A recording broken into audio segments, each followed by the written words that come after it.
Okay, hello everyone. So today I'm planning to discuss some diagrammatic question and graph question as per the demand of students. So let us begin the discussion. So यो पहिलो क्वेशनमा हेरौँ केही क्वेशन्सहरू छन् on the basis of this given diagram. Okay, so what is simple pendulum? Simple pendulum को definition हामी यसमा लेख्छौँ.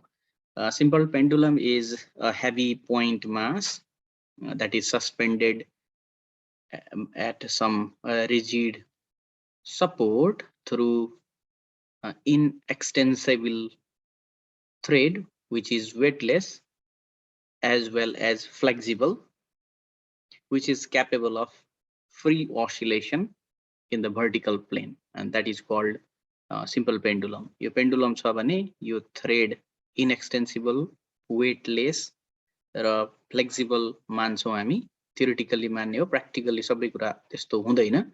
र अर्को पनि simple pendulum को केसमा यो bob चाहिँ point भनेर मान्छौँ जुन रियालिटीमा एक्सपिरियन्स गर्न सकिन्न. सो यो एउटा मेटालिक बब छ, धागो छ भने यसलाई हामी we can approximate as a ideal pendulum त्यो चाहिँ गर्न सकिन्छ, राइट. सो डेफिनेसन लेख्छौँ भने दोस्रोमा the figure shows a massive body suspended by a weightless string of length L. Okay, so 2 number length दिएको छ.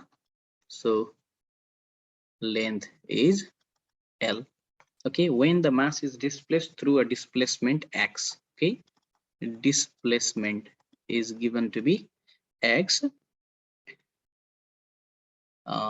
x and released, it will oscillates freely. Obviously it undergoes oscillation, and this is what we call mean point, this is what we call extreme point. Your extreme point ma velocity 0 huncha, acceleration maximum huncha भने यो mean position मा velocity maximum हुन्छ, acceleration minimum हुन्छ.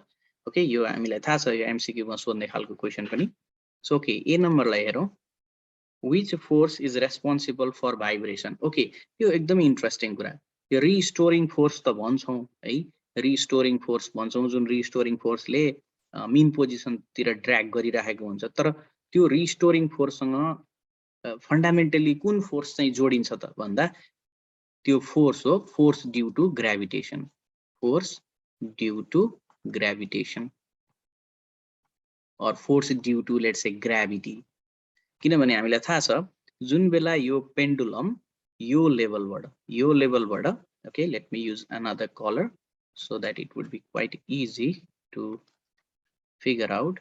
यो छ, यसलाई हामीले यो लेभलसम्म लग्यौं, यो लेभलसम्म हामीले डिस्प्लेस गर्यौं भने यो डिस्प्लेसमेन्टमा यसले हाइट गेन गर्दै जान्छ. हाइट गेन गर्नु भनेको पोटेन्शियल एनर्जी गेन गर्दै गएको हुन्छ. त्यसैले यो पेन्डुलमलाई रन गर्नको लागि रेस्पोन्सिबल फोर्स चाहिँ हाम्रो फोर्स अफ ग्राभिटी नै हो, र जुनलाई हामी रिस्टोरिङ पनि भन्न सक्छौं, जुनले फेरि मिन पोजिसन तिरै फर्काएर ल्याउँछ. Okay, so this is first one. Second is derive the time period for the simple pendulum. Okay, यसको सबै ल्याङ्ग्वेज त लेख्नु परेन किनभने हामीले अलरेडी डायग्राम दिइसकेको छ, इन्फर्मेसन पनि दिइसकेको छ भने. सो हामी सिम्पली यसको नर्मल क्याल्कुलेसन गर्छौं. The restoring force is restoring force यहीँनिर हामीलाई सिम्प्लिफाई गर्न दिएको छ. This is mg cos theta and this one is mg sin theta. Okay, this is sine component, this is cos component, and this is mg, this is mg cos theta. Okay, so this is mg cos theta and this is mg sin theta. So mg sin theta likely to bring back to its original position. So restoring force is equals to minus let's write minus, okay, let me write force here, F. Okay, restoring force F equals to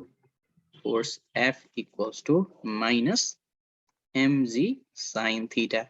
यो minus चाहिँ हाम्रो यो mean position तिर backward डिरेक्सनमा restore गर्नको लाग्ने भएको हुनाले minus लेखेका छौं. सो अब यहाँबाट यसलाई अलिकति सिम्प्लिफाई गर्ने भने force is mass times acceleration equals to mg sin theta. त्यसो भए एक्सेलरेसन को भ्यालु हुन्छ minus g sin theta. Okay, अब यसलाई sin थीटा सिम्प्लिफाई गरौँ। यो आर्क त हो तर यो एंगल हामी लेस देन 5 डिग्री लिन्छौँ। This angle is less than 5 degree. So यो एंगल लेस देन 5 डिग्री हुन्छ भने we can approximate this one as like a straight line. That's why from diagram, okay, from diagram sin theta can be approximated as x by L. Okay, this is displacement x and this is a length. Okay, therefore what we can write in here is acceleration equals to minus g by L x. यहाँ substitute गर्यो भने यति भयो। Okay, so फेरि हामीलाई थाहा छ from simple harmonic motion acceleration will be equal to omega square y, and even here we write minus. Therefore यो इक्वेसनहरुलाई कम्पेयर गरौँ। ओके, यो इक्वेसन 1, यो equation 2 on comparison we get omega square equals to g by L. Okay, omega means 2 pi by t को whole square equal to g by L. So if you simplify this, time period is going to be 2 pi under root L by g. Okay, this is sufficient for 2 marks. यो 2 marks को लागि हामी धेरै language लेख्दैनौं, we simply do the general mathematics. Okay, that's fine. Let us clear all the frame and continue for question number C. Okay, so in question number C, if we perform this experiment inside water, what will happen to the motion? Okay, so this is for 1 marks. If it is asked for 2 or 3 marks, then we have to show how the acceleration due to gravity or effective acceleration due to gravity will change in water medium. Okay, तर यो क्वेशनमा हामीले त्यो गर्नु पर्दैन। Simply हामी के भन्छौं भने time period equals to 2 pi under root L by g effective. Okay, effective acceleration due to gravity. So in water medium, okay, water medium of thrust लाग्छ, त्यसपछि viscous force को पनि dragging हुन्छ. So g effective in water will be less than g effective in air. Okay, so your g effective को value सानो हुन्छ भने, therefore in water time period will be longer as t is inversely proportional to effective. Okay, so this completes the answer for 1 mark. You are not required to write more than this. Okay, so let us move on to question number 2. This is another diagrammatic question. Okay, 2 number, what is Stokes law? Okay, Stokes law is that law which basically helps to calculate the force, viscous force acting upon a spherical body of radius r moving with some terminal velocity v in a liquid of viscosity eta, and it is given by force equals to 6 pi eta rv. Okay, this is what the Stokes law is. In the given figure, okay, let us look at question number B. So 1 marks को लागि यति sufficient छ, definition लेखिदिने र यो formula लेखिदिने. Okay, drop it in a viscous liquid. Is it in equilibrium?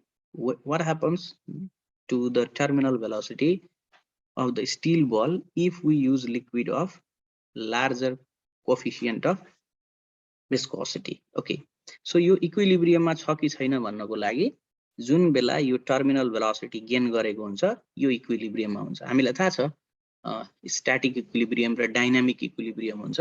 यदि if the object object is under terminal velocity, then it is in dynamic equilibrium. Dynamic equilibrium. So static equilibrium मा सिधै force net acting force 0 हुन्छ र object रेस्टमा हुन्छ भने dynamic इक्विलिब्रियममा object मोसनमा हुन्छ तर net force acting upon a body 0 हुन्छ. सो जुन केस यहाँ हामी पनि देख्छौं. So here weight is balanced by upthrust and viscous force. That's why this body is under equilibrium. अब यहाँ 1 मार्क्स को क्वेशन हो. So 1 मार्क्स को क्वेशन हो भने यसलाई अब के लेख्ने त? 1 मार्क्स को क्वेशन को लागि हामीले थाहा छ since eta equals to 2r square rho minus sigma g divided by 9v. अब रिलेसन हेरौं. यदि terminal velocity, okay, terminal velocity and coefficient of viscosity, यो v लाई यता ल्याउने हो भने, ओके, सो यो v लाई यता नल्याइकन यतिकै हेर्ने हो भने पनि हामीलाई थाहा छ, और v लाई यता ल्याएर हेर्ने हो भने v will be equal to some constant 1 divided by यो eta तल आउँछ, right? If coefficient of viscosity is more, then velocity is going to be less. So larger viscosity for high eta velocity will be less. Okay, this is sufficient for this one. Okay, now look at question number 3. This is mathematical development. Okay, this is 2C. So in this 2C, how you determine the coefficient of viscosity in the given liquid. So this is simply a Stokes law. So in Stokes law, you know well. So from Stokes law,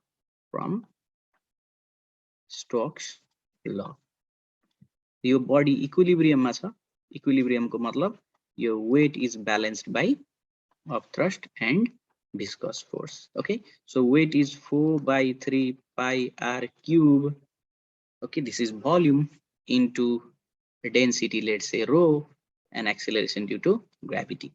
Upthrust again your liquid displace हुन्छ. Liquid कति displace हुन्छ त? Object को volume जति 4 by 3 pi r cube sigma g. This is the upthrust.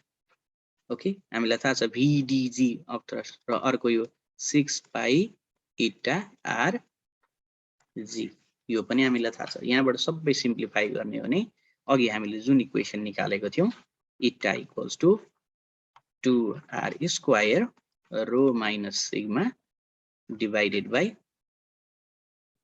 9v times g. यो formula हामी easily यहाँबाट calculate गर्न सक्छौं. Okay, so this is what the solution for this question. Fine. अब हामी अर्को क्वेशन हेर्छौं. अर्को क्वेशन को लागि let us move on to here. Okay, so अब यो क्वेशन पनि डायग्रामेटिक क्वेशन र यो चाहिँ हाम्रो इलेक्ट्रोमैग्नेटिक इंडक्शन सँग लेन्ज लॉ सँग रिलेटेड छ.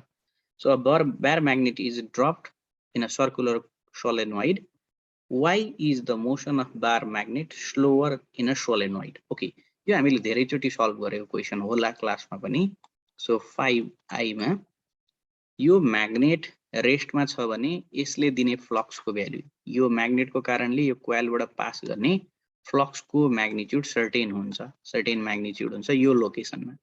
जब यो म्याग्नेट नजिक आउँछ, as the magnet come closer or goes away, the flux crossing through this coil will be changed, and because of that the induced EMF will be produced, and the direction of induced EMF will be in such a way that it always likely to repel the or change the what is brought in to change to restrict the change in the system. Okay, so as magnet comes closer, as magnet comes closer, flux through the coil changes हामी increase decrease नलेखौं then induced EMF is produced in coil in such a way that this current restricts the motion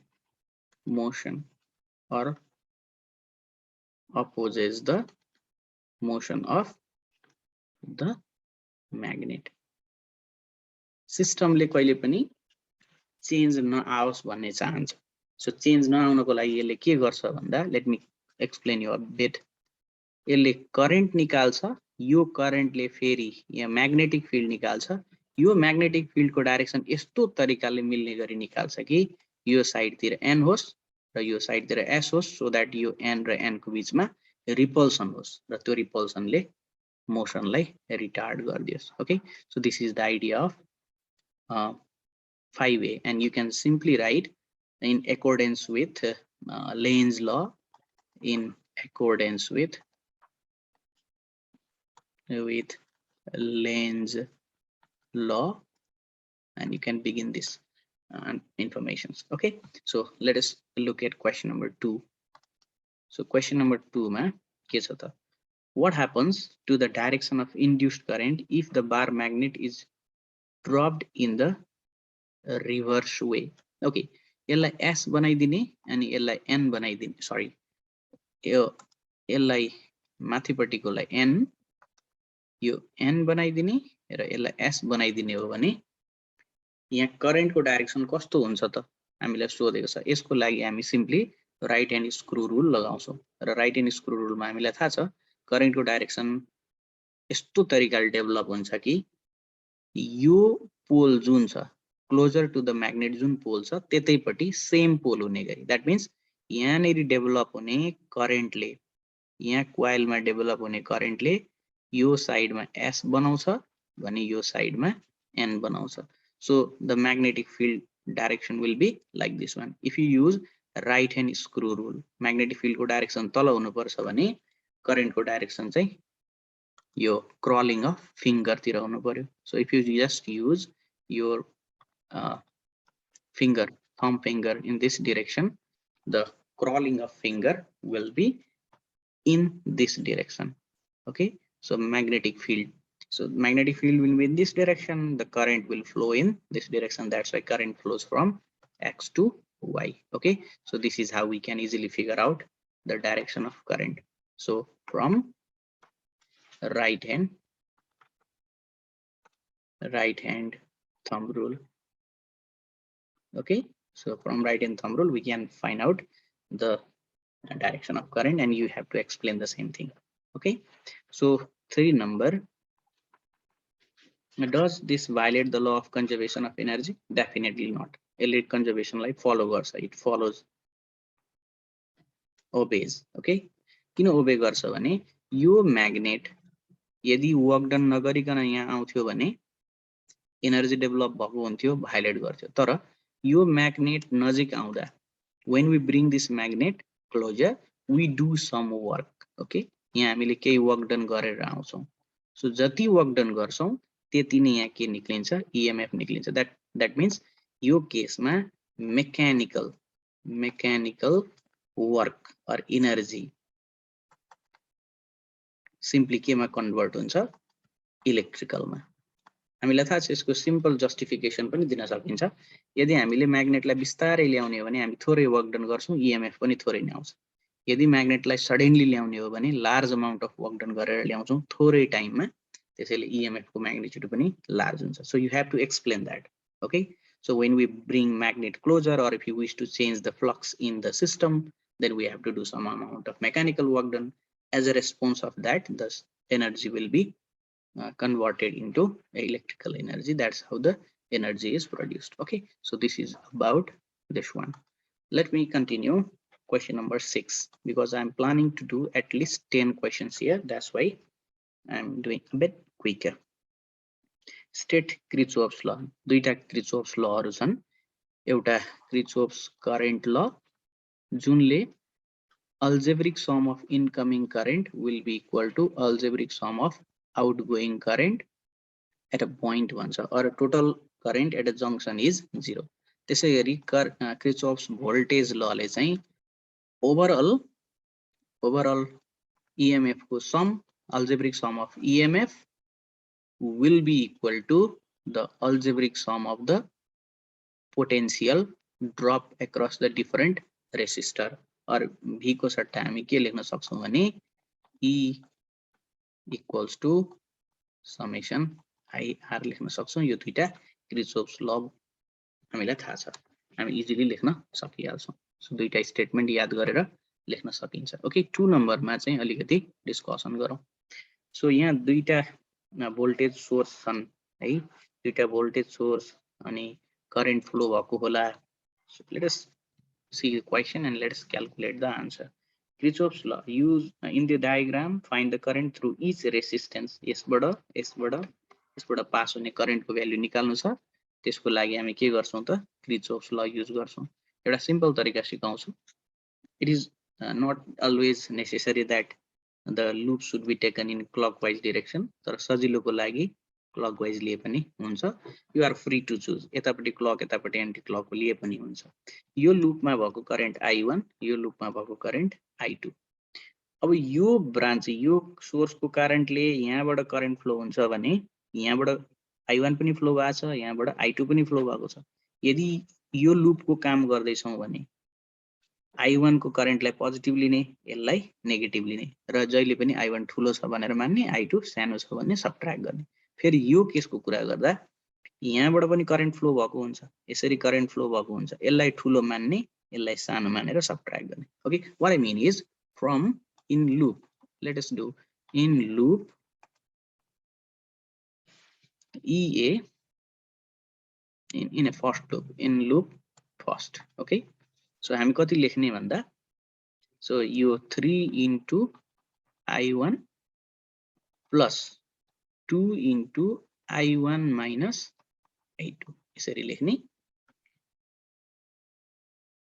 minus 35 equal to 0 यदि current को flow चाहिँ -2 plus छ भने हामी त्यसलाई minus लिन्छौं that is 3I 2I 5I altogether 2I minus 2I equals to 35 this is 5I1 okay minus 2I2 equals to 35 this is equation 1 त्यसैगरी from loop second यहाँ पनि मानौ यो 4 into I2 अब करेन्ट यहाँ प्लस बाट पास गरेको छ यो करेन्ट को डाइरेक्सन लिने भने करेन्ट चाहिँ पोजिटिभ बाट पास गरेछ that's why I will just right 40 plus 40 अब यहाँ नेरी के गर्ने त मलाई थाहा छैन करेन्ट कता फ्लो गरेको छ त्यसैले म के लिन्छु यो डाइरेक्सन चाहिँ सुल्टो र यो केसमा म I2 ठुलो छ भनेर मान्छु र I1 लाई सबट्र्याक्ट गर्छु equal to 0 so from here 4I minus plus 2I 4 plus 2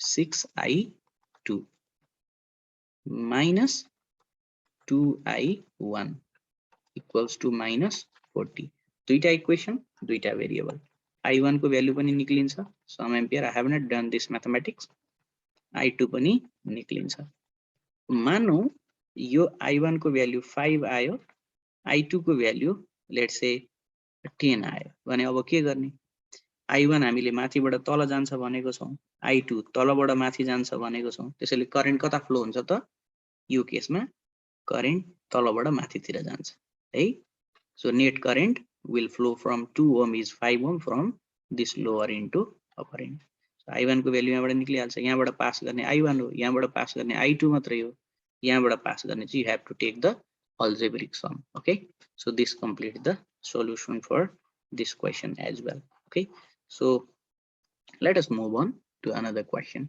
okay so for that one I just want to clear this frame and I will bring to the next question okay let us look at this This is related to radioactivity. What is radioactivity? Radioactivity is the process of disintegration of unstable nuclei into stable one.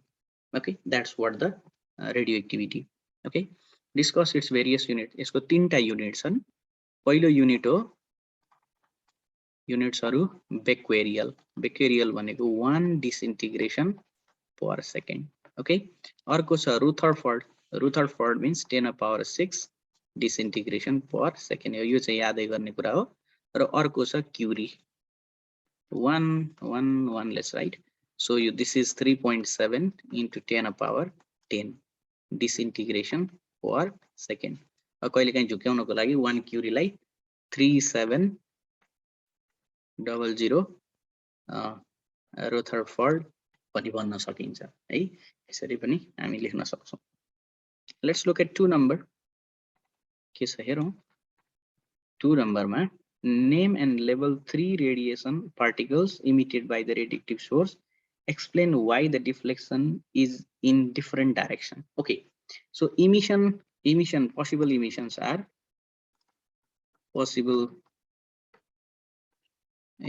are alpha positive particle, let's say beta. Beta दुईटै खालको हुन्छ. सजिलोको लागि I have taken minus here.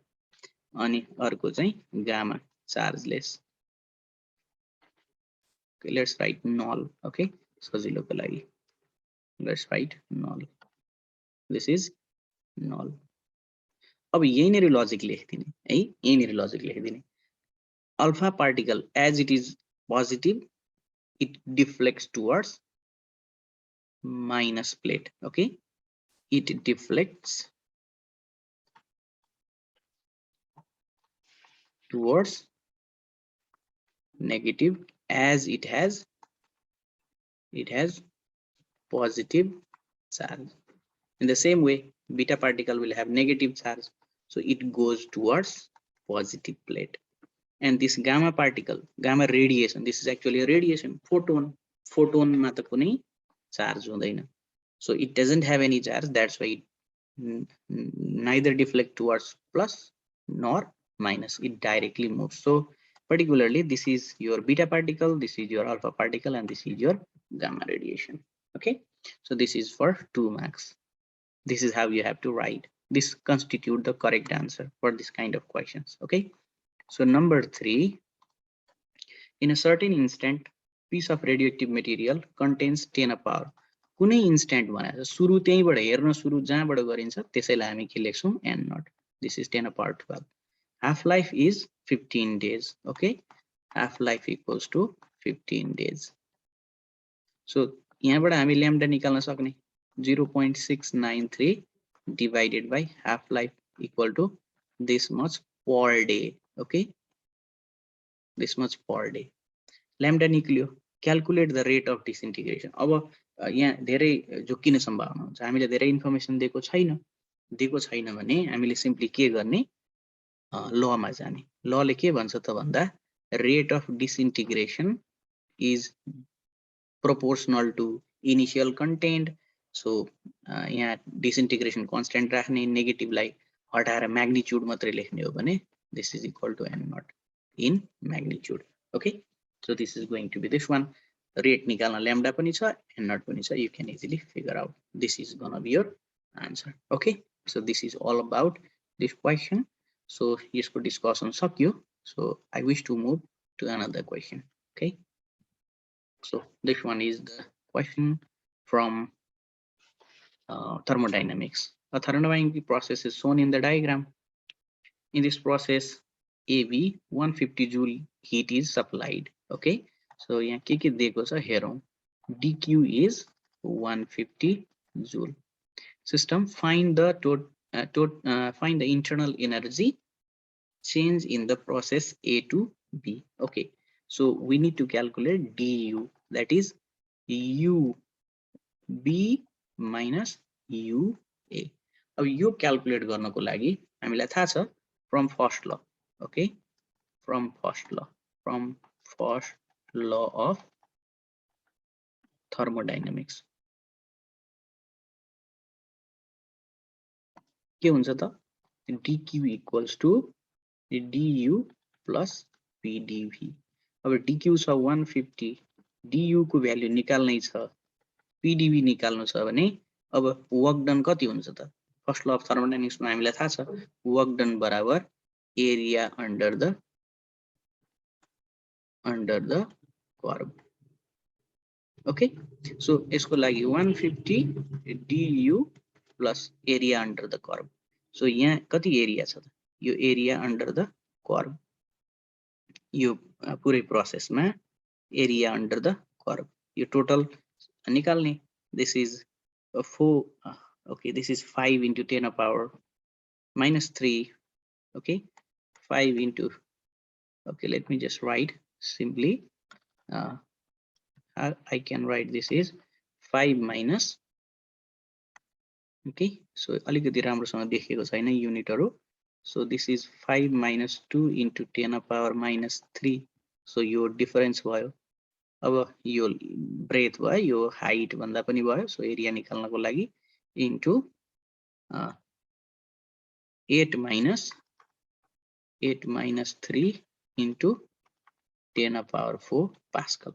So यहाँबाट जति आउँछ त्यति लेख्ने हो.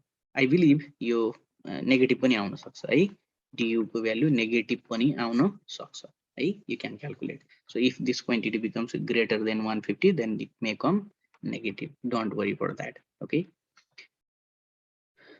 fine.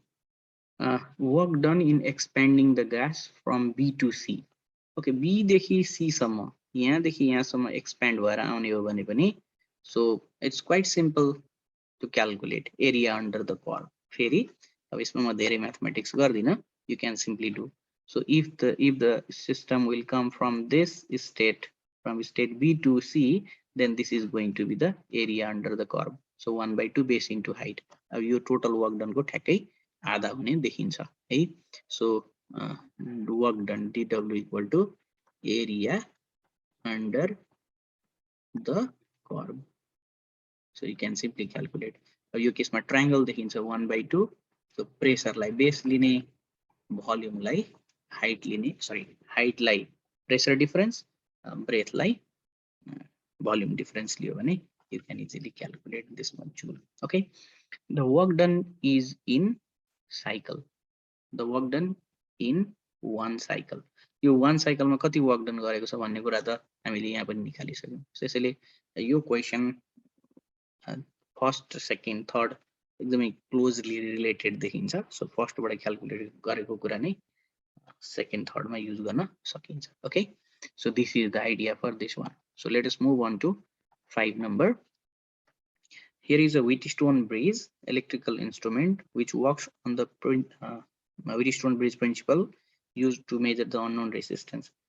Derive the expression for unknown resistance X using meter bridge. Okay, your question ma from Kirchhoff's law or Wheatstone bridge principle.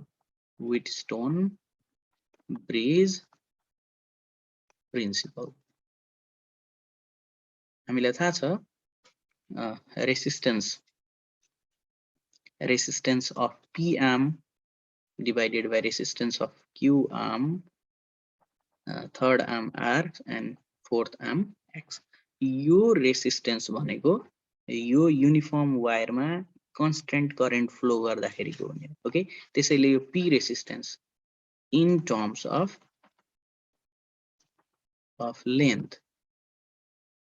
Okay, so यो पार्टलाई हामी P भन्ने, यो पार्टलाई Q भन्ने हो भने यो B बाट ब्रेक भएको छ, यो पोइन्ट D हो, यो पोइन्ट B हो, A र B को बीचमा ब्रेक भएको पोइन्ट चाहिँ यही हो. सो P/Q लिने हो भने L/100 minus L will be equal to, अब यहाँ ब्रेक भएको छ D पोइन्ट बाट.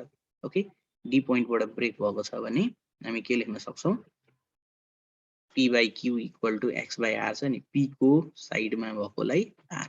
ओके, P को साइडमा हाम्रो यहाँ के छ, P को साइडमा X छ भने यो यतापट्टि यसको सट्टा छ हामीलाई R. Okay, so this is how we can simply write the equation. If somebody wish to write P/Q equal to X/R, that's also fine. Okay, so if you don't like this, then you can write x by r. That's also fine. So this much only the solution for this. Okay, B number. What happens to the value of x in equation if the position of x and r are interchanged? Okay, for interchange, if they are interchanged, we also need to change this value. So this is going to be 100 minus L divided by L is going to be x by r. So there is no problem for this one. We can do like this way. Okay, so another is C number. So 10 ohm and null deflection is 60 centimeter. Okay, R equals to 10 ohm and let's say point this one. So you am P resistance. So 60 centimeter, remaining Q will be equivalent to 100 minus 60 centimeter. Okay, what is the value of x? So you can easily calculate the value of x from the previous equation. अब यो P पनि resistance हो, Q पनि कसरी resistance हो, लेन्थसँग कसरी associate हुन्छ भन्ने कुरा चाहिँ सो सिम्पल. हामीलाई थाहा छ resistance equals to rho L by A. हाम्रो यो वायर युनिफर्म हो, area of cross section uniform छ. ओके, यसको मेटेरियल को रेसिस्टिभिटी पनि युनिफर्म छ, नो म्याटर एल लेन्थ को लागि होस् अर 100 माइनस एल को लागि होस्. ओके, सो हामीले एल को लागि एल लिने अनि त्यसले के दिन्छ त भन्दा पी दिन्छ. सो यो लेन्थ भनेको पी सँग एसोसिएट भयो भने अर्को क्यू भन्ने. ओके, यसलाई यो ओके अर्को रेसिस्टेन्स लेखौं. अर्को रेसिस्टेन्स आर ड्याश, त्यो पनि रो 100 माइनस एल हुन्छ डिवाइडेड बाइ ए. यो क्यू दिन्छ, यसले सबट्र्याक्ट गर्ने अनि यो काटिएर जान्छ rho and A. So this is how length also constitute the value of resistance in this particular kind of questions. Okay, so I did this question as well. So let us move on to another question. This one is related to electrical resonance. Okay, so 10 number. Define LCR series circuit. It's so simple. LCR series circuit is a circuit in which resistance, capacitor, resistor, capacitor and inductor are connected in series with the supplied AC. That is LCR series circuit. Or resistance, resistor, inductor and capacitor are connected in a AC circuit is LCR series circuit. Okay, this case the phasor of LR. Okay, LR को केसमा अब यो एकदमै सजिलो तरिकाले म बुझाउँछु. यो B नम्बर L र R. L को जहिले पनि फेज 90 डिग्री माथि हुन्छ भने R को फेज करेन्ट सँगै हुन्छ. सो करेन्ट को फेज र यो VR प्यारलल हुन्छ भने VL चाहिँ 90 डिग्री माथि हुन्छ. यो भयो. Okay, this is RL. त्यसैगरी RC.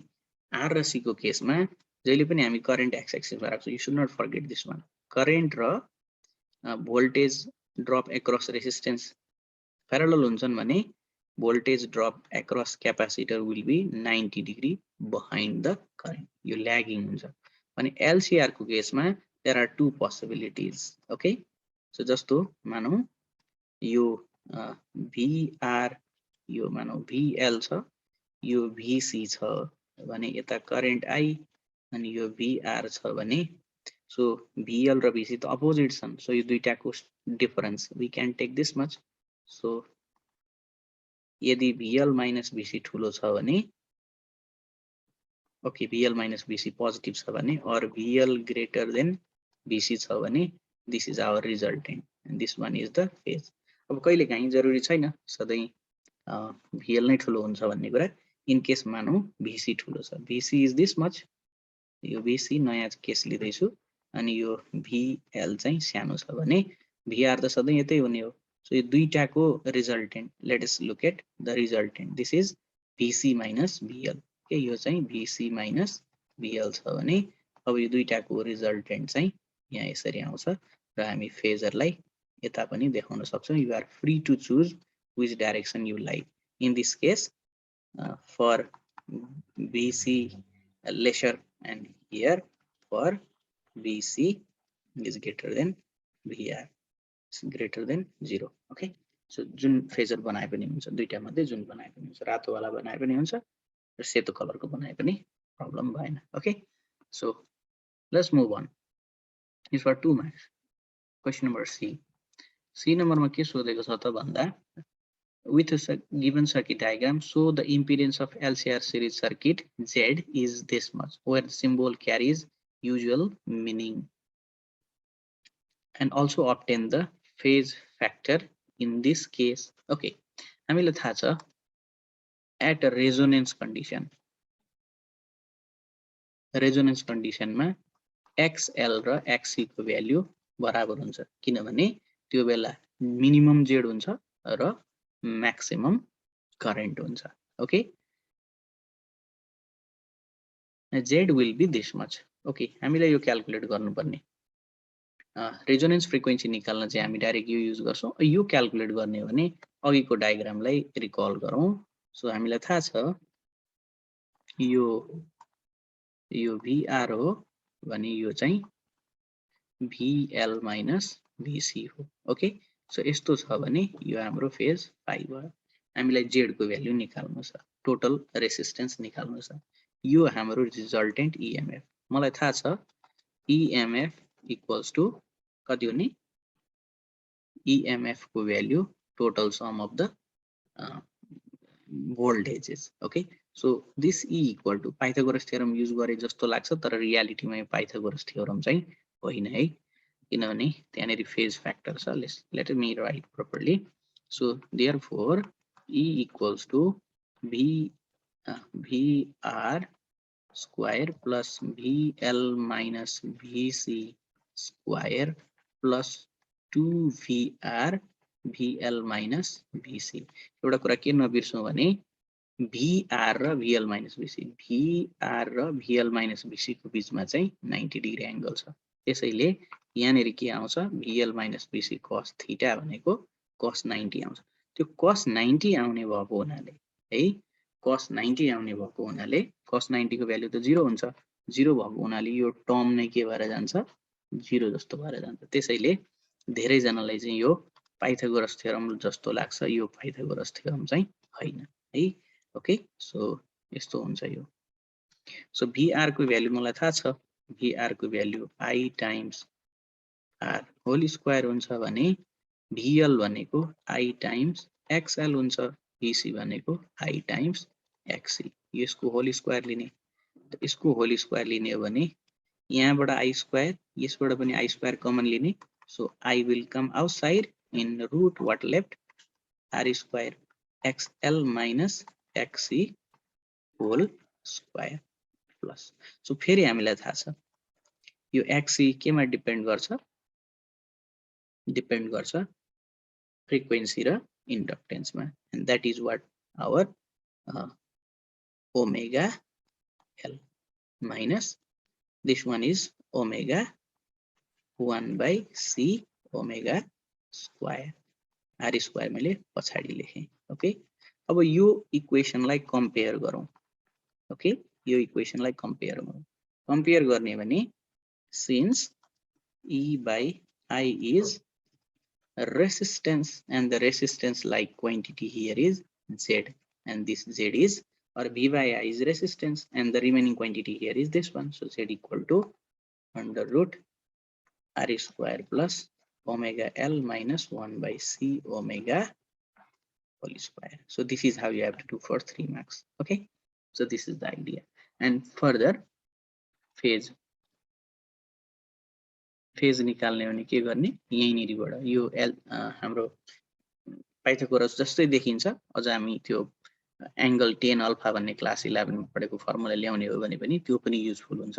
So tan phi equals to यो VL minus VC यो VR. ओके, सो VR यहाँबाट ल्याउने हो भने this is omega L minus 1 by C omega divided by R. I cancel हुन्छ, यो tan phi हो. phi मात्रैको भ्यालु निकाल्ने, you can just do inverse of this. Okay, this is the calculation of this number. Fine, let us move on. D number लाई हेरौँ. Study the given diagram and calculate the phase shift between the current and voltage. Phase shift भनेको phi निकाल्ने, phi को value कति छ. So यहाँनेरि केही म्याग्निट्युडहरु दिएको छ. So resistance 1 ohm अनि त्यसपछि inductance 100 milli Henry, त्यसपछि capacitance 1 into 10 to the power minus 6 farad. So हामीलाई phase shift निकाल्नु छ भने frequency यहाँ दिएको छ 50 Hz है, frequency equals to 50 Hz.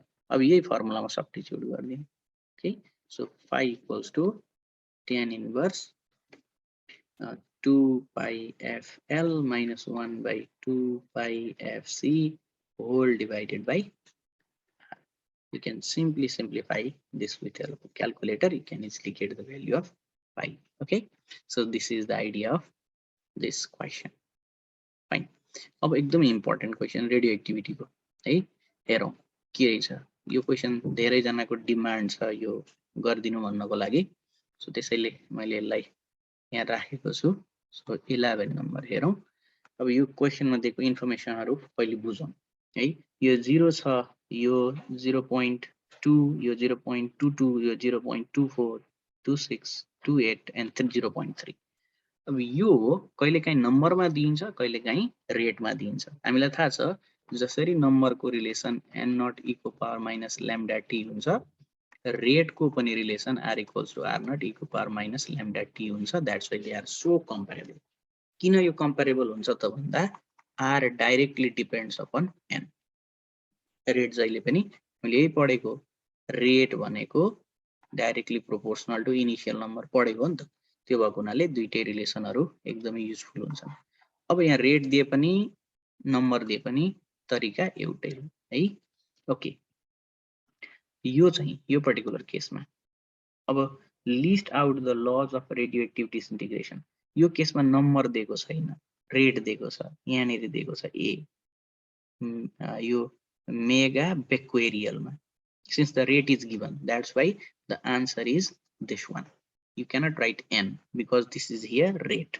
Rate मा दिएको हुनाले हामीले rate को इक्वेसन लेख्छौं. Study the figure and calculate the half life. Half life भनेको त्यो प्यारामिटर हो जुन बेला हामीलाई दिएको टोटल मध्येको आधा ड्रप हुन्छ. यो 0.22, यो 0.24. ओके, यो 0.24, 0.24 को आधा 0.12, 0.12 भनेको यो हो. यसको 0.24 0.12 मा आइपुग्न लाग्ने टाइम ग्राफबाट चेक गरौँ. यहाँ आएर यो ग्राफ यहाँ काट्यो. कतिमा काट्यो? 50 मा काट्यो. यो सेकेन्डमा दिएको छ. त्यसैले बी नम्बरमा from graph half life equals to 50 seconds, right.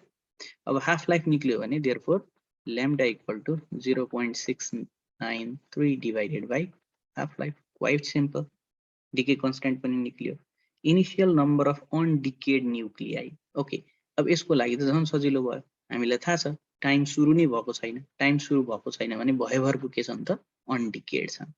र त्यो बेला यहाँ भएको सबै न्युक्लियाइहरुको नम्बर निकाल्ने हो भने n नट इक्वल्स टु हाम्रो फर्मुला त्यही हो. हामीले युज गर्ने formula r equals to lambda n naught हुन्थ्यो नि है. सो यहाँबाट n नट को भ्यालु निकाल्ने हो भने रेट बाइ लैम्डा. रेट को भ्यालु हामीलाई थाहा छ, रेट को value. Okay, so lambda rate को भ्यालु यहाँ दिएको छ 10 power 6 becquerel per second or 10 power 6 disintegration per second हैन. अनि लैम्डा को भ्यालु पनि थाहा छ भने हामी यो इजिली क्याल्कुलेट गर्न सक्छौं इनिशियली कति छ भनेर. Okay, so let us move on. Question number C. यो question number C अझै इन्ट्रेस्टिङ छ है. So t equal to 0. Each decays produce energy यति. एउटा डिकेले निकाल्ने एनर्जी चाहिँ 1.0 into 10 power minus 12 joule. Okay, अब टाइम 30 सेकेन्ड र टाइम 80 सेकेन्ड. यो दुईटा बीचमा जति डिके हुन्छ तिनीहरुले एनर्जी निकाल्छ. डिके नभएकोले एनर्जी त निकाल्न. त्यसैले अब नम्बर कति डिके भयो भने चाहिँ निकाल्नु पर्यो. ओके, 30 सेकेन्डमा डिके भएको कति? यति, यहाँसम्म डिके भएको छ. 80 सेकेन्डमा डिके भएको यति छ. एउटा तरिका यो भयो ग्राफबाट डाइरेक्ट निकाल्ने.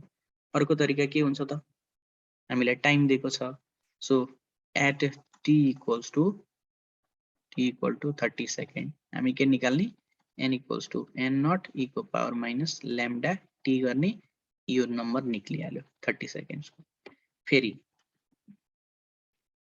t इक्वल्स टु 80 सेकेन्ड राख्ने यो लेट्स से अर्को n भयो यो n1 भनौं यो n2 भनौं यो त लेस हुन्छ n नट e को पावर माइनस लैम्डा t यो भ्यालु पनि निक्लिन्छ number of decade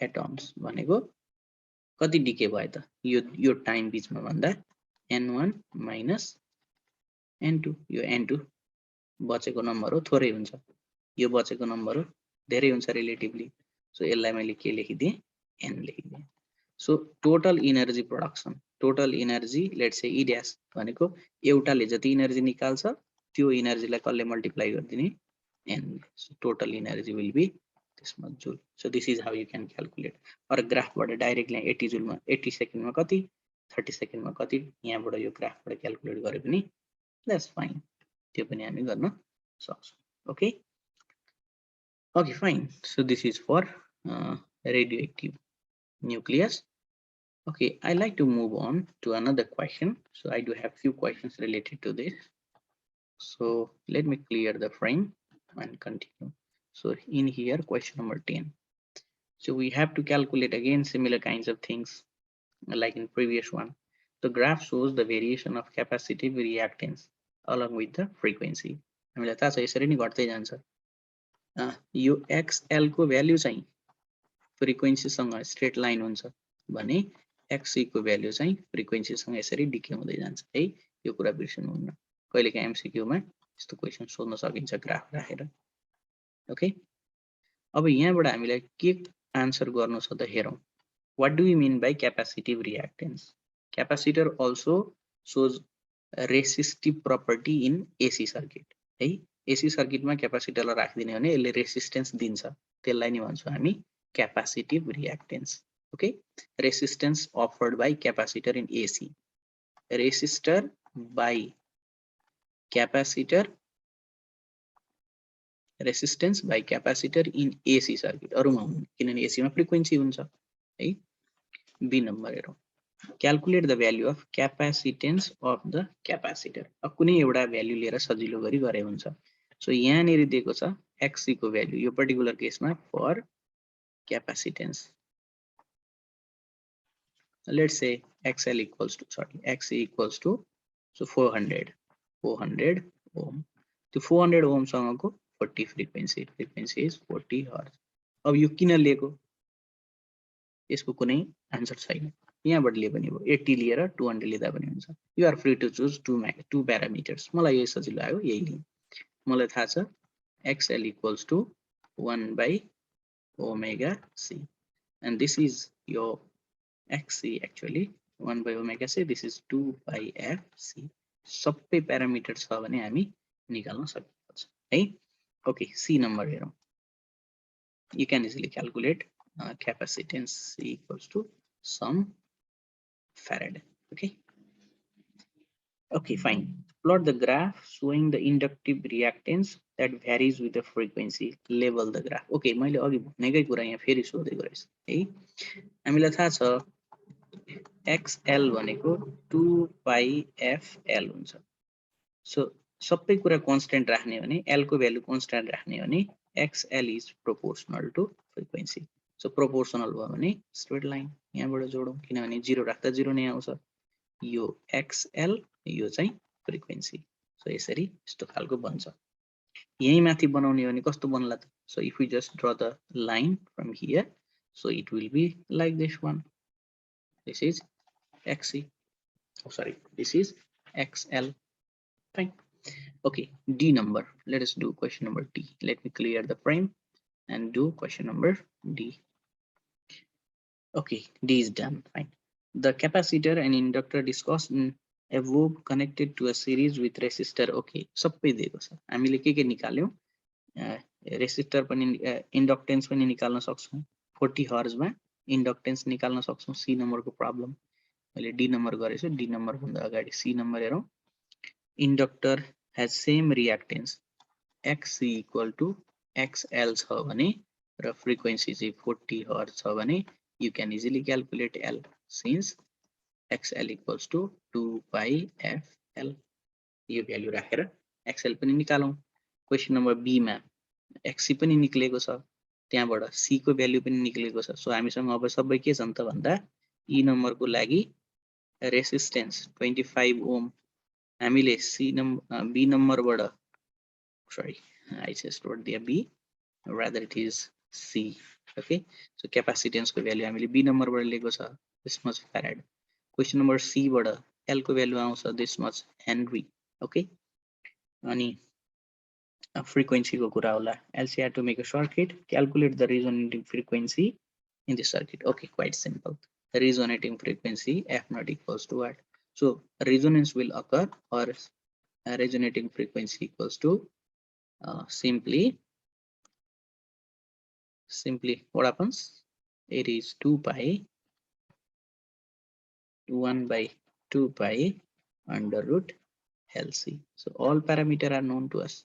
Even red R को भ्यालु पनि चाहिदैन, यहीबाट हामी यसको भ्यालु निकाल्न सक्छौं। Okay, so this is for 1 marks. Okay, fine. So let me clear this frame and move on to another question. Okay, again this is question of resonance, electrical resonance. Okay, question छ यो, what do you mean by LCR series circuit? We already have defined this one. Question number 2. So the frequency at which the resonance occurs is this much. अब यसको लागि थोरै mathematics म simplify गरिदिन्छु. So at resonance XL equals to XC. यो एउटा particular frequency मा मात्रै हुन्छ यस्तो खालको, त्यसैले यहाँ 2 pi F naught L equals to 1 by 2 pi F naught C. So frequency जुनसुकैमा रेजोनेन्स जुनसुकै फ्रिक्वेन्सीमा सर्किट रेजोनेट हुँदैन, सो त्यो भएको हुनाले यहाँनेरि F naught को भ्यालु चाहिँ 1 by 2 pi under root LC यसरी आउने हो। So this is for 2 marks.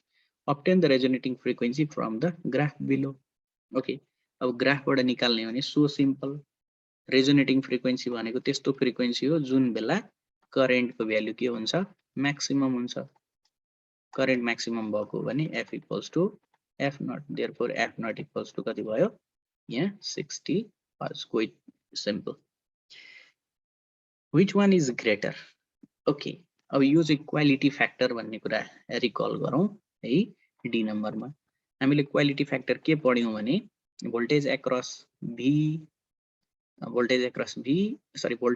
inductor, voltage across capacitor by voltage across resistance, यही हो हाम्रो क्वालिटी फ्याक्टर। यसलाई सिम्प्लिफाई गर्ने हो भने simply 1 by R under root L by C हुन्छ, I believe so. Okay, यही आउँछ होला। सो यहाँबाट हेर्ने हो भने क्वालिटी फ्याक्टरले शार्पनेस अफ रेजोनेन्स दिन्छ है। शार्पनेस भनेको सिम्पली के हो त, ब्यान्ड विड्थ मिनिमम हुनु पर्यो, एकदमै पर्टिकुलर फ्रिक्वेन्सीमा मात्रै सर्किट रिजोनेट हुनु पर्यो। एफएम ट्युनिङ गरे जस्तो, एफएम ट्युन गर्दा सबै फ्रिक्वेन्सीमा ट्युनिङ भयो भने 4-5 वटा रेडियो स्टेसन एकैचोटि बज्छ, हामीलाई त्यस्तो चाहिएको होइन। हामीलाई त एउटा फ्रिक्वेन्सीमा एउटा रेडियो स्टेसन बजोस् त्यो चाहिएको।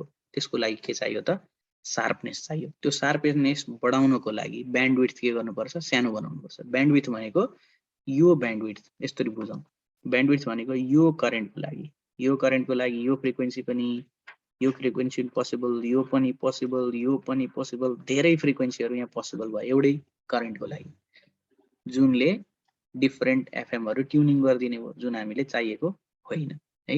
त्यसैले ब्यान्डविड्थ सानो बनाउनु पर्यो। यो कर्भ चाहिँ यसरी आएर यसरी इन्फिनाइटली गएर यस्तो खालको हुन्छ। यस्तो खालकोलाई चाहिँ हामी बेटर रेजोनेन्स भन्छौं। त्यसको लागि ब्यान्डविड्थ सानो हुनु पर्यो। ब्यान्डविड्थ सानो हुनको लागि आर को भ्यालु के हुनुपर्छ, आर को भ्यालु ठूलो हुनुपर्छ। जति आर को भ्यालु ठूलो भयो त्यति नै शार्पनेस के हुँदै जान्छ, बढ्दै जान्छ। त्यसो भए यो दुईटा ग्राफ मध्ये कुन बढी शार्पर छ त? सो ओब्भियसली यो R2 को ग्राफ फ्ल्याटर छ भने R1 को ग्राफ के छ, शार्पर छ। सो क्वालिटी फ्याक्टर धेरै त्यहाँ छ भने R यो R1 is going to be larger. यो ठुलो छ भने यसको क्वालिटी फ्याक्टर राम्रो छ, R1 is greater. Okay, justify पनि गर्यौं हामीले, शार्पनेस जुनमा बढी हुन्छ त्यसलाई हामी मोर क्वालिटी फ्याक्टर भएको भन्छौं. ओके, सो ई नम्बरको हेरौं. Inductor is used of inductance AT. Okay, L को value दिएको छ 0.8 Henry. Find the capacitance of the capacitor used. C को value निकाल्ने. अब यो क्वेशनमा हामीले धेरै टेन्सन लिनु पर्ने छैन. रेजोनेन्स फ्रिक्वेन्सी कति दिएको छ 60 हर्ज. अब यो केसमा F not equals to 1/2 pi under root LC गर्ने 1 marks 2 marks आइहाल्यो है. Just you can do this much. Okay, यहाँबाट हामीले निकाल्ने हो C को value some farad will come. Okay, so F number हेरौं. What would be the effect of peak of upper curve if some resistor is used in parallel to R1? Okay, so जुनसुकै सर्किटमा पनि अर्को कुनै resistance प्यारललमा जोडिन्छ भने overall resistance के हुन्छ प्यारललको केसमा है. प्यारललको केसमा overall resistance will decrease. Overall resistance decrease हुन्छ. अघि हामीले हेर्यौं क्वालिटी फ्याक्टर इज 1/R है.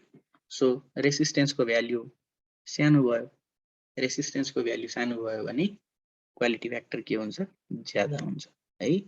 ओके, अघि केसमा हामीले उल्टो भन्यो जस्तो लाग्यो है. रेसिस्टेन्सको भ्यालु सानो भयो भने क्वालिटी फ्याक्टर बढ्छ. सो यसमा यो केसमा यो R को भ्यालु सानो छ है. R is less and R2 is more. यसमा क्वालिटी धेरै छ, हाई क्वालिटी. ओके, यसको क्वालिटी फ्याक्टर हाई छ, रेजोनेन्स राम्रो छ है. ओके, सो यो डिक्रिज हुन्छ, R को भ्यालु डिक्रिज भयो भने better resonance or quality factor will increase, Q will increase. Okay, so this is the idea of this one. Fine, so we did these all questions. Now let us move on to another question. Okay, so for that one यो question छ, यो question मा हामीलाई के सोधेको छ निकालौं. E3 is greater than E2 is greater than E1. Lambda 1, lambda 2, lambda 3 are the wavelengths. The longest possible wavelength of the emission. Okay, अब यस्तो केसमा हामी के गर्छौं भन्दा हामीलाई थाहा छ from Einstein relation, so energy equals to h nu. अब यहाँ emission jump गर्दाखेरि भन्यो नि त. So सबैभन्दा ठुलो जम्प, सबैभन्दा धेरै एनर्जीको डिफरेन्स कहाँ हुन्छ त E3 to E1. This is E1. Okay, so E equal to, or better write delta E equals to H.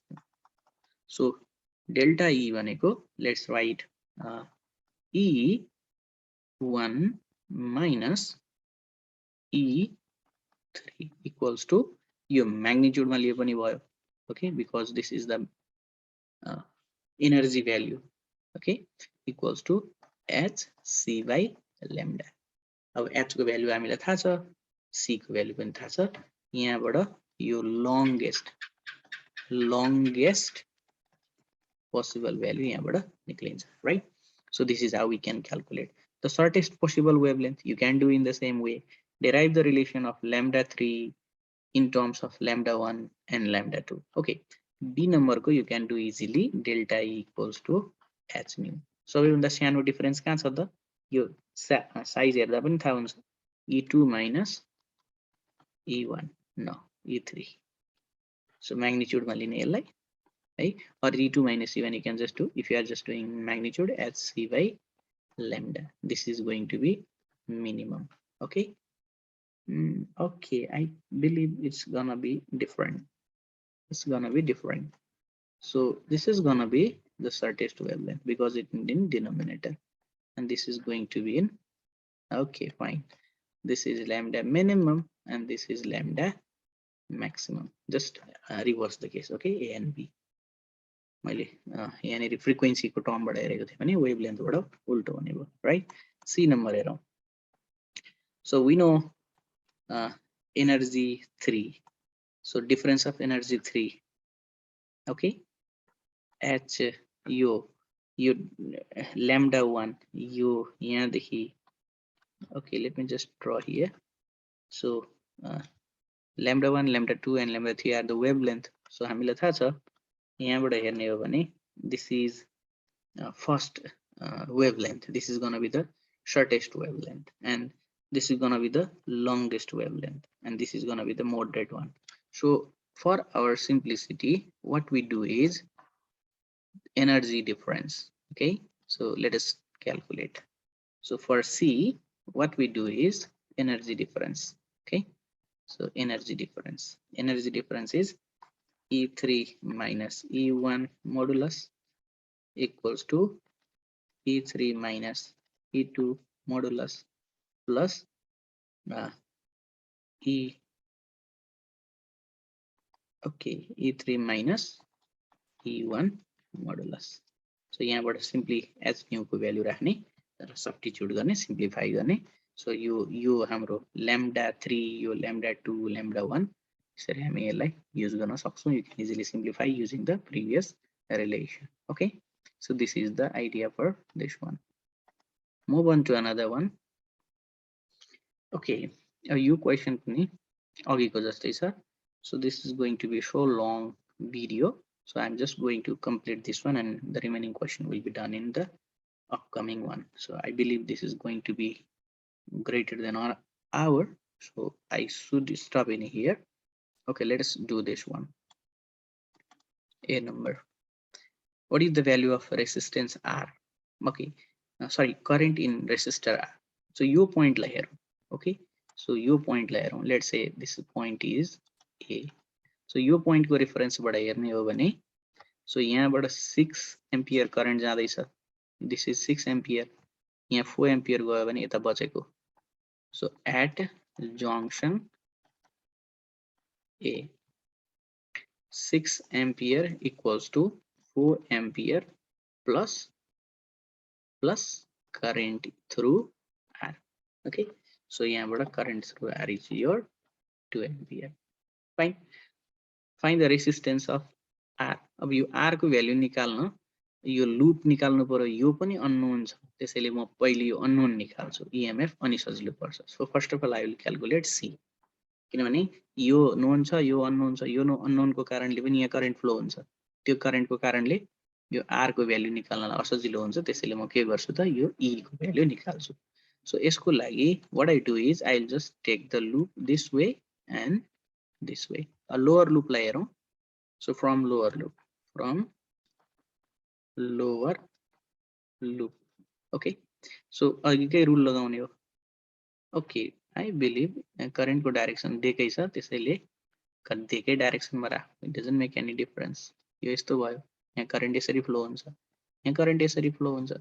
You are free to choose the direction. जता दिएको हुन्छ त्यतै लिने, दिएको छैन भने you are free to choose. So यो यतै जान्छ भने current कै direction मा मैले लिए 3 into 6 plus. अब यो current यतै आउँछ, यो current हाम्रो direction मै छ, 6 into 4. यो negative बाट छिर्यो, so minus E equal to 0. Therefore E equals to 6 3 18, 6 4 24, 24 and 14, sorry 18 is 42 volt.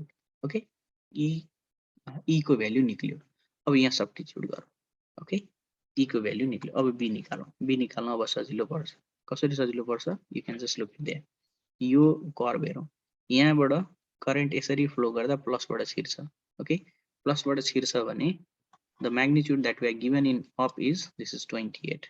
Okay, 28 plus ai हुन्छ, प्लस 28 प्लस त्यहाँ भएको करेन्टलाई मानौ यो करेन्ट कुनै करेन्ट छ IR. Okay, so R into IR. अब करेन्ट यतै फ्लो भइरहेछ, यहाँको प्लस 6 into 4. अब यहाँबाट आएको करेन्ट चाहिँ माइनस देखिन्छ, माइनसबाट इन्ट्री गर्छ भने minus 42 equal to 0. Now you can easily simplify. This is your 24 and this is your 28, and you can simplify. Okay, so value of this the value of current. Okay, IR is known to us. IR is 2 ampere. Okay, so IR को value यता flow गरेको थियो. IR को value यता थियो भने I should make here minus. Okay, हामीले लिएको direction को opposite मा थियो. त्यसैले you can simplify the value of R. Okay, this is how you have to do. Okay, the last portion is so important. I believe you 5 amperes at the I haven't calculated it yet, so I directly started to do the questions and the recording session, so you can easily calculate this value. 510 ampere ohm आउँछ. Your question important, D number. If we break this, यहाँबाट यो break गर्ने हो भने यसको कुनै role हुँदैन. This doesn't have any role. यो रेसिस्टेन्स को पनि हुन्न, EMF को पनि हुन्न. त्यसैले सिम्पली हामी के गर्छौं, यही मानौ करेन्ट यसरी फ्लो हुन्छ. यो पोजिटिभ को कारणले मानौ यो this is your I external. So यसलाई मैले I external लिए. So अब के हुन्छ त, यो प्लस बाट आयो 3 into 6. Oh, I don't know. This is not 6 actually. कति हो थाहा छैन हामीलाई. 3 into I external current. I external current flow भएको छ भनेको छ मैले है. R को भ्यालु हामीले भर्खरै निकालेको छौं previous क्वेशनमा, R into I external. अब यो मैले मानेको करेन्ट को डाइरेक्सन बाट उल्टो छ यो है, यताबाट छिर्छ. -28 equals to 0. So I believe यो substitute गरेर यो IE को भ्यालु निकाल्ने भने it comes in the order of 3/2 ampere. Okay, you can find yourself. If I have not forgotten the calculation of this 5 ampere जति राख्ने हो भने यस्तो खालको आउँछ है. So this is the solution for this one. Okay, I will see the another question as well. So 7 number A. Your photoelectric equation, right? What are the value of threshold frequency and threshold wavelength? हामीलाई थाहा छ threshold frequency भनेको minimum frequency जसले photoelectron निकाल्छ, जुन हाम्रो यहाँनेरि दिएको छ. So 0.5. So A number को so 0.5 into 10 to the power 15 ones. You can easily calculate this 0.5. Okay, this is 5 into 10 to the power 14. Okay, so यो भयो. अब यसैको corresponding wavelength निकाल्ने. So यसकै corresponding wavelength and wavelength. Okay, this is frequency, therefore wavelength equal to C by mu. यो sum meter मा आइहाल्छ. Okay, B number हेरौँ. Obtain the value of Planck constant from the graph. Okay, graph बाट Planck constant हाम्रो equation थियो h nu equals to h nu naught plus 1 by 2 mv square वाला curve थियो. यसलाई h ले डिवाइड गरेर simplify गर्दाखेरि स्लोप को भ्यालु हामीले कति निकालेको थियौ, और प्लाङ्क कांस्टेंट को भ्यालु और slope equal to e by okay h by e. Okay, so this is h by e. So यो h by e हुन्छ. So हाम्रो प्लाङ्क कांस्टेंट भनेको e times slope हुन्छ. Okay, therefore h equals to e times slope भनेको tan theta. Okay, अब यो केसमा tan theta कति त, यही लिने सजिलोको लागि यो लिने है. So from graph tan theta equals to how much is this?